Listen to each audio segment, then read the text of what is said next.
Kisah itu menunjukkan kepada kita bahwa ada dua sumber air yang berbeda. Dikatakan bahwa mata air dari Samudra Raya yang dalam itu meledak, dan jendela-jendela langit terbuka, sehingga air datang dari bawah dan dari atas. Bukan hanya hujan yang turun dari awan-awan, dan hujan itu turun selama 40 hari 40 malam, tetapi juga beberapa waduk bawah tanah yang tidak diketahui yang terbuka. Saudara pendengar, bersama dengan saya, Oti Priambodo dalam program Jalan 66. Sebuah program di mana kita mempelajari Alkitab pasal demi pasal. Pada program terakhir kita, Pak Yohanes menunjukkan kepada kita tentang apa yang sudah disampaikan pada Kejadian pasal yang ke-6, yaitu mengenai kemerosotan umat manusia pada zaman Nuh. Hari ini kita akan melihat bagaimana Tuhan memusnahkan umat manusia dan memulai kembali dengan satu keluarga yang berkenan kepadanya.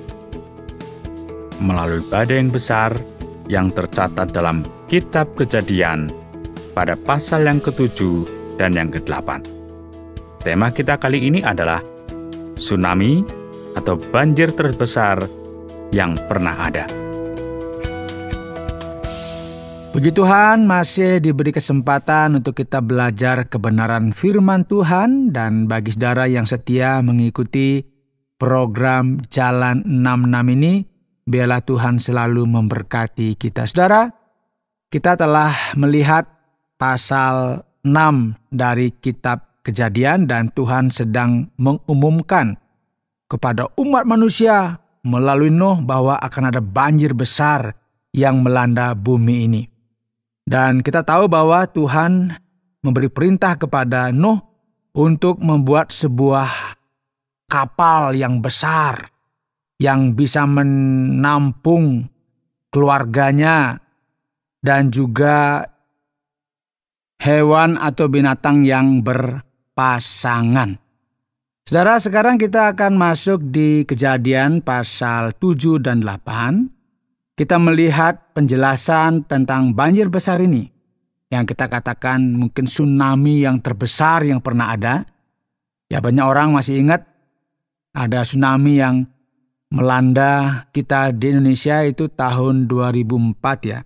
Itu menewaskan ribuan orang. Nah, tsunami pada zaman Nuh ini menghancurkan seluruh bumi. Mari kita baca pasal 7. Lalu berfirmanlah Tuhan kepada Nuh, masuklah ke dalam bahtera itu engkau dan seisi rumahmu, sebab engkaulah yang kulihat benar di hadapanku di antara orang zaman ini.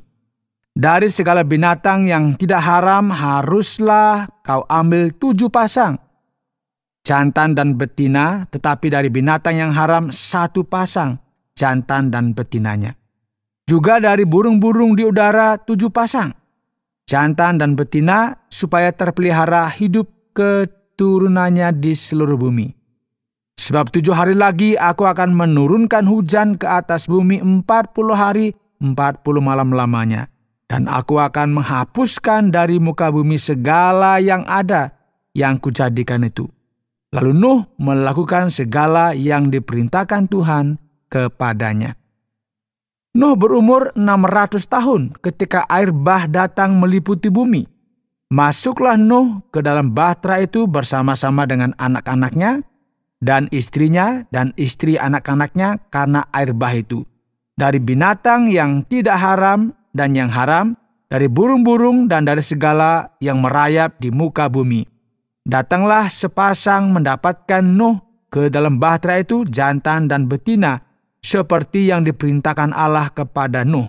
Setelah 7 hari, datanglah air bah meliputi bumi. Ayat 11, pada waktu umur Nuh 600 tahun, pada bulan yang kedua, pada hari yang ke-17 bulan itu, pada hari itulah terbelah segala mata air Samudra Raya yang dahsyat, dan terbukalah tingkap-tingkap di langit. Dan turunlah hujan hebat. meliputi bumi 40 hari 40 malam lamanya.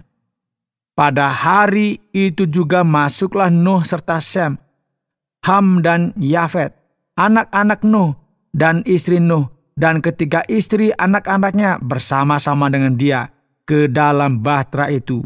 Mereka itu dan segala jenis binatang liar dan segala jenis ternak dan segala jenis binatang melata yang merayap di bumi dan segala jenis burung, yakni segala yang berbulu bersayap, dari segala yang hidup dan bernyawa datanglah sepasang mendapatkan Nuh ke dalam bahtera itu.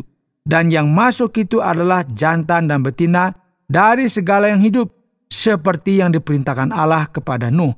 Lalu Tuhan menutup pintu bahtera itu di belakang Nuh. Saudara, sekarang Nuh diperintahkan untuk meletakkan pintu di sisi bahtera, dan setelah hewan-hewan dan semua orang berada di dalam, dikatakan bahwa Tuhan menutup pintu bagi mereka. Ayat 17, 40 hari lamanya air bah itu meliputi bumi. Air itu naik dan mengangkat bahtera itu sehingga melambung tinggi dari bumi. Ketika air itu makin bertambah-tambah dan naik dengan hebatnya di atas bumi, terapung-apunglah bahtera itu di muka air. Dan air itu sangat hebatnya bertambah-tambah meliputi bumi.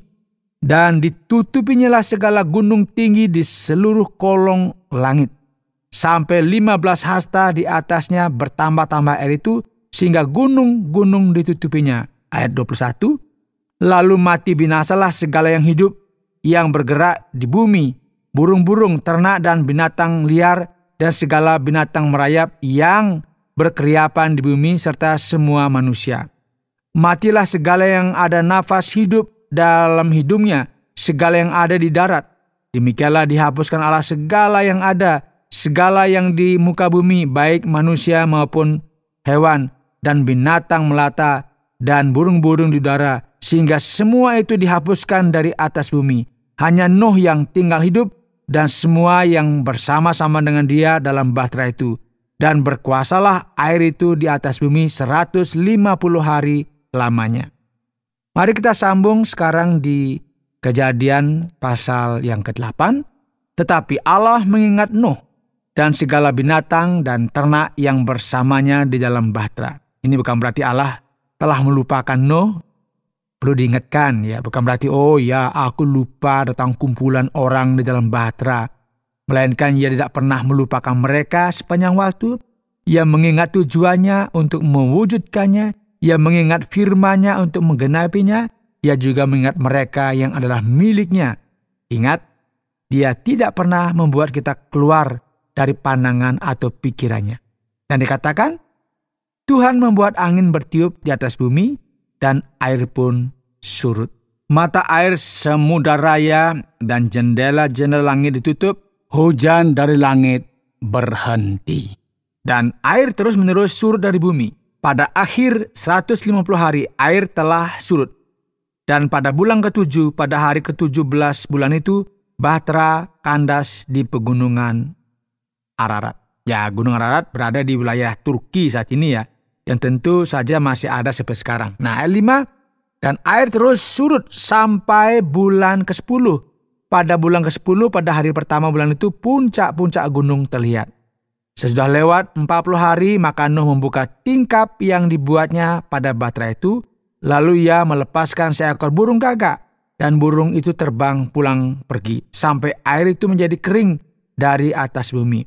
Kemudian dilepaskannya seekor burung merpati untuk melihat apakah air itu telah berkurang dari muka bumi. Tetapi burung merpati itu tidak mendapat tempat tumpuan kakinya, dan pulanglah ia kembali mendapatkan Nuh ke dalam bahtera itu, karena di seluruh bumi masih ada air. Lalu Nuh mengulurkan tangannya, ditangkapnya burung itu, dan dibawanya masuk ke dalam bahtera. Ia menunggu 7 hari lagi, kemudian dilepaskannya pula burung merpati itu dari bahtera.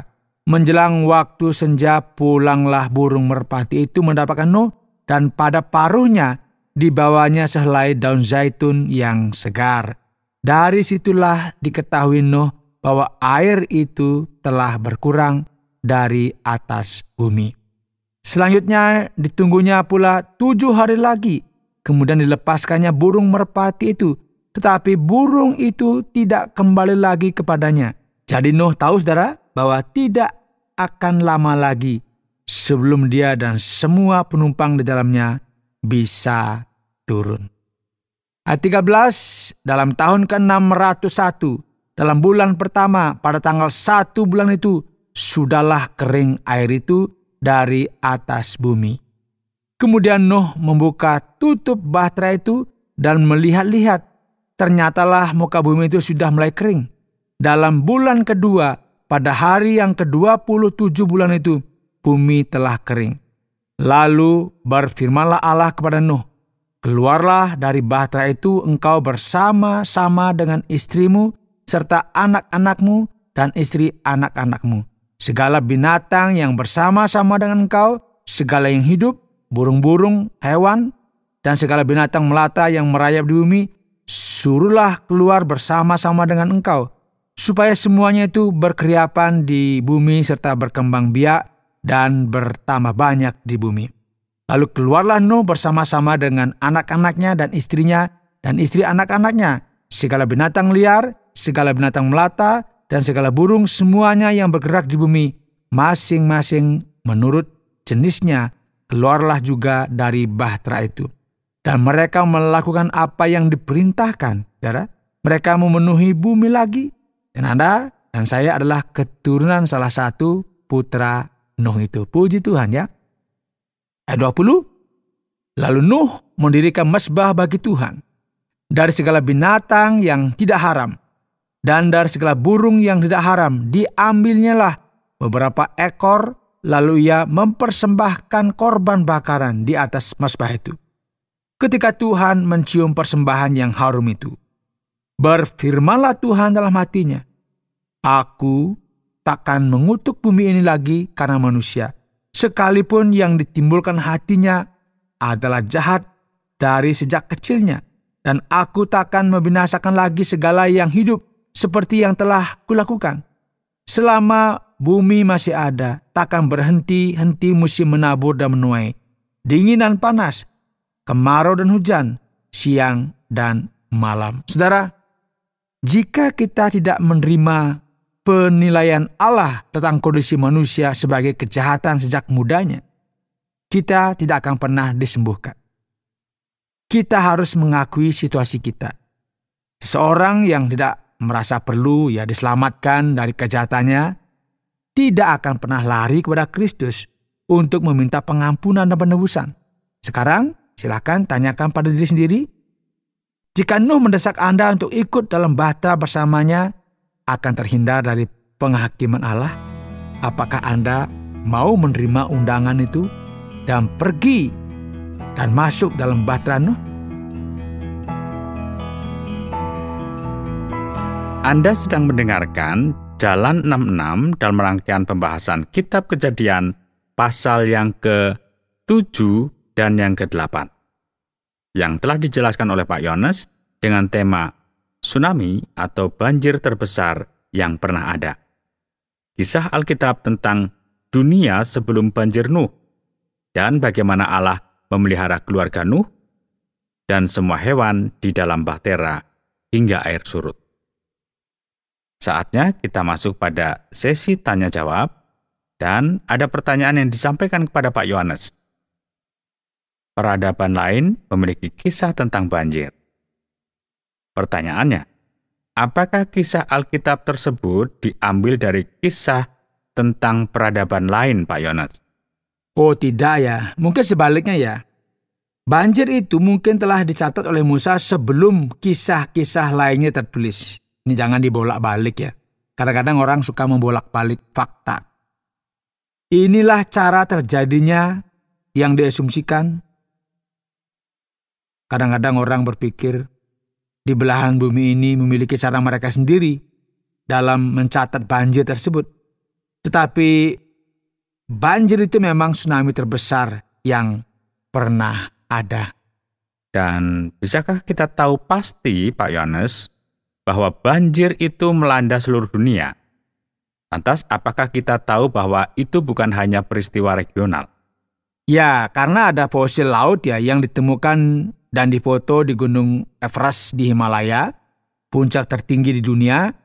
Jika air menutupi Gunung Everest, air juga menutupi tempat-tempat lain. Orang-orang mencoba merasionalisasi hal ini dengan berasumsi bahwa dengan pergeseran lempeng tektonik bumi, Gunung Everest mungkin pernah berada di bawah air sejak lama. Hal itu menurut saya membutuhkan iman yang lebih besar daripada sekedar menerima Alkitab sebagaimana adanya. Jika banjir itu hanya sebagian, lalu mengapa perlu ada bahtera? Kan itu pertanyaannya. Mengapa semua orang tidak bisa pergi ke tempat yang lebih tinggi?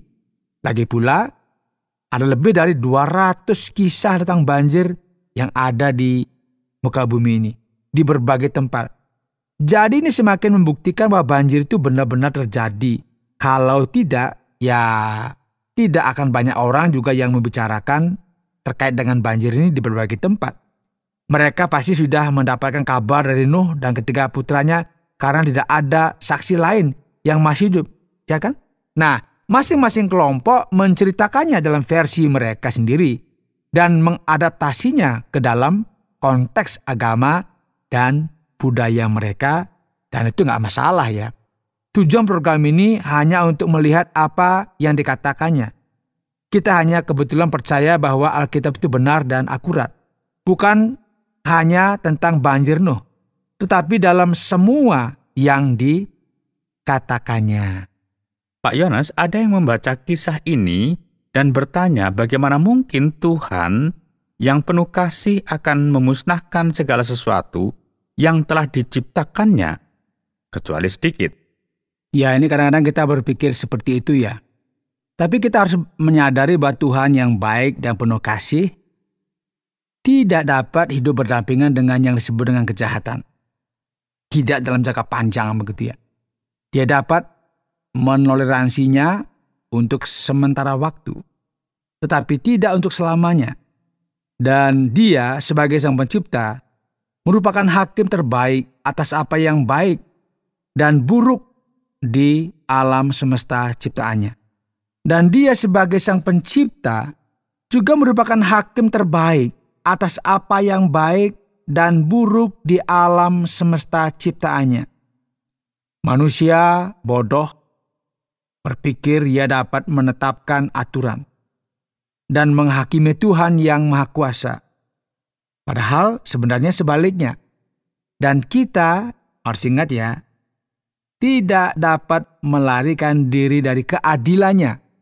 Sekeras apapun kita menangis atau menjerit. Kita bertobat atau pilihannya kita binasa. Nah, pada zaman Nuh, ini harus diingat ya, tingkat dosa dan kejahatan di bumi telah mencapai titik di mana Tuhan dalam kebijaksanaannya tahu sudah waktunya untuk campur tangan. Dan Dia melakukannya. Dia dapat melakukan ini kapanpun Dia mau.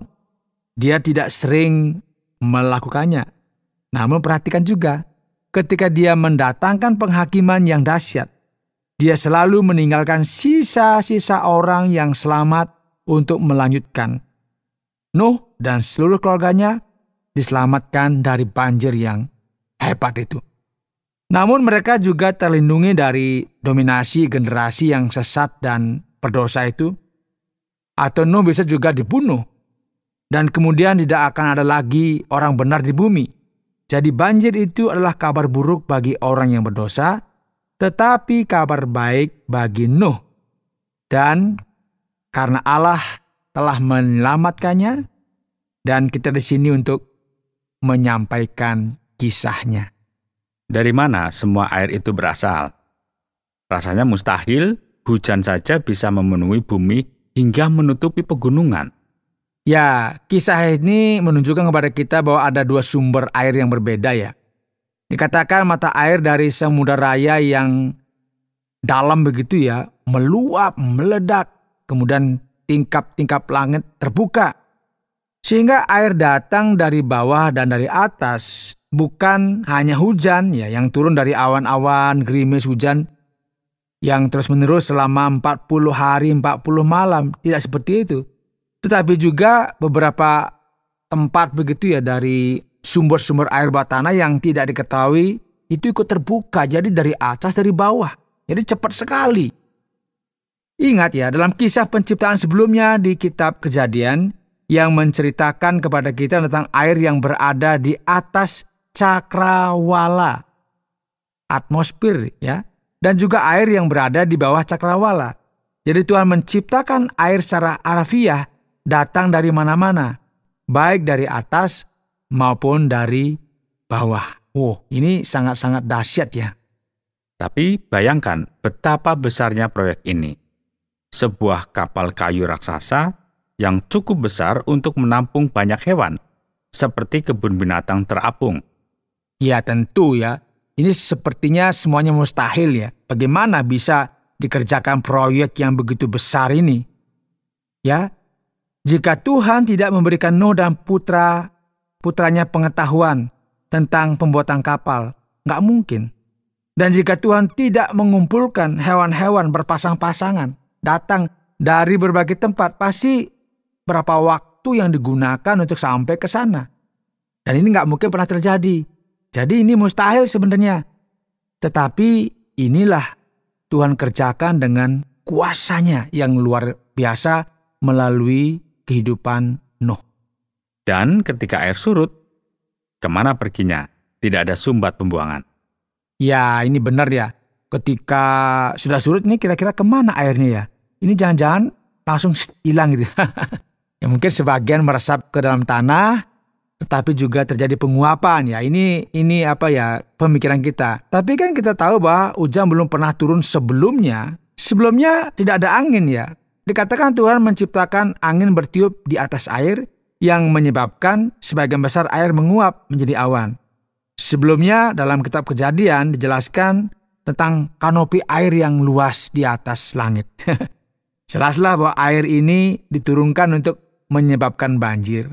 Dan setelah itu harus diingat air akan menguap kembali ke awan dan menyatu dengan sistem cuaca.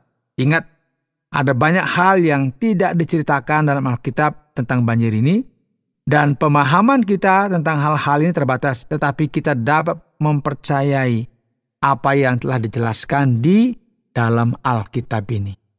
Dikatakan bahwa Tuhan mengurungnya di dalam. Bukankah Nuh membuat kenop pintu sehingga ia bisa menutupnya sendiri? Ya, ini pintunya besar dan berat ya. Jadi kan harus tutup dari luar ya. Jadi ketika kita melihat kisah Nuh sebagai contoh, ini nyata sekali bahwa ini satu iman ya. Bahwa bahtera adalah merepresentasikan keselamatan dari penghakiman Allah. Pintu besar di sisi bahtera melambangkan iman kepada Kristus. Dialah satu-satunya yang mati di kayu salib untuk orang berdosa dan bangkit kembali. Hanya ada satu pintu. Anda mendapatkan keselamatan dengan masuk melalui Kristus, yang adalah pintu itu.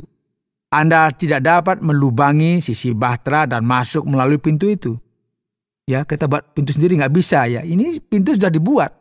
Dan itu kita bisa tahu bagaimana Tuhan menutupnya. Anda juga nggak bisa diangkut dengan pesawat ke dek.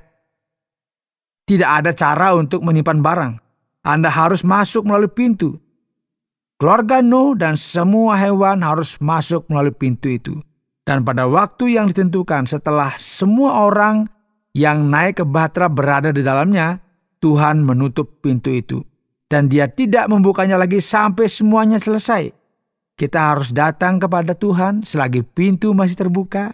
Pintu itu tidak akan terbuka selamanya. Dan bahkan sekarang, pesan keselamatan sedang disampaikan di seluruh dunia. Bertobatlah dan percayalah kepada Injil. Masuklah melalui pintu itu selagi masih terbuka. Karena akan tiba saatnya Tuhan akan menutup pintu itu dan Anda tidak akan dapat diselamatkan meskipun Anda sangat menginginkannya. Jadi bagaimana kita seharusnya meringkas apa yang kita pelajari pada saat ini, yaitu Kejadian pasal yang ke-7 dan yang ke-8 ini, Pak Yohanes? Gagasan utamanya adalah bahwa Allah itu penuh dengan belas kasihan, bahkan dalam penghakimannya. Nuh dan keluarganya menemukan kasih karunia di mata Tuhan di tengah generasi yang bengkok dan sesat. Mereka dipelihara selama 120 tahun saat membangun bahtera dan diselamatkan dari tsunami dahsyat yang berlangsung lebih dari setahun. Di dalam bahtera itu yang dibangun dengan dimensi dan spesifikasi yang diberikan oleh Allah kepada Nuh.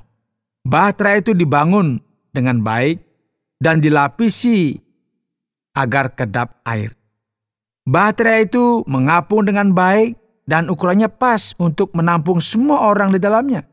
Tuhan menyelamatkan Nuh dan 7 anggota keluarganya, begitu pula seluruh binatang. Dan perhatikan saudara, hal pertama yang Nuh lakukan ketika meninggalkan bahtera adalah apa? Membangun mezbah untuk mempersembahkan diri kepada Tuhan. Nuh percaya kepada Tuhan dan diselamatkan. Nanti kita akan belajar bagaimana Abraham percaya kepada Tuhan dan hal itu diperhitungkan kepadanya sebagai kebenaran. Kita tahu di dalam kitab Roma memberikan kepada kita bahwa iman timbul dari pendengaran dan kepercayaan akan firman Tuhan yang merupakan batu loncatan menuju keselamatan. Sekarang, bagaimana dengan Anda? Apakah Anda menjalani hidup dengan mempercayai apa yang Tuhan katakan di dalam firman-Nya? Atau dengan mempercayai apa yang Anda dengar di media? Baiklah, terima kasih banyak Pak Yohanes. Dan kita baru saja untuk mempelajari Kejadian pasal yang ke-7 dan yang ke-8. Kami berharap ada kesempatan untuk bertemu dengan kami dalam program berikutnya saat kita menyelami Kitab Kejadian lebih dalam. Saudara pendengar, karena waktu yang tidak memungkinkan, kita akhiri program Jalan 66 kali ini. Kami menantikan Anda untuk tetap mengikuti program pembelajaran berikut dalam lanjutan pembelajaran Alkitab yang memberikan pelajaran menyeluruh tentang firman Tuhan. Jika Anda memiliki pertanyaan atau berespon terhadap topik berhubungan dengan program ini, silakan menyampaikan melalui WhatsApp ke nomor 081 333 777 386 081 333 777 386. Terima kasih atas perhatian Anda.